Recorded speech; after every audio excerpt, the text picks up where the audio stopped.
مساء الخير يا حبايبي. النهارده بقى معانا عشاء كده بسيط جاهز من البيت، يعني حاجات ايه خفيفه كده من البيت. قلنا نقضيها بقى العشاء بتاعنا النهارده كده.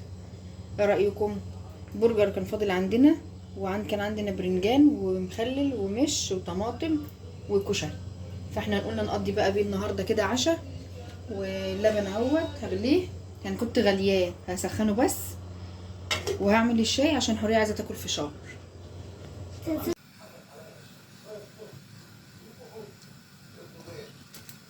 هنعمل بقى فشار عشان حوريه وجع دماغي وعايزه تاكل فشار باي طريقه. هاتي الكيس ده.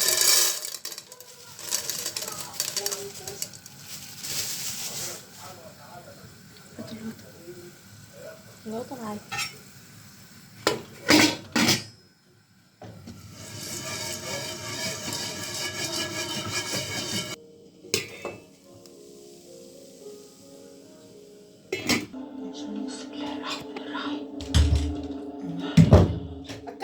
ده بقى عشان يا جماعه عملت الفشار لحوريه اهوت، وده اللبن بتاعنا اهو، والشاي والكوبايات والسكر. تعالوا بقى اتعشوا معانا. ما تنساش بقى لايكات في الحلوة عشان نسلك كل جديد. باي باي.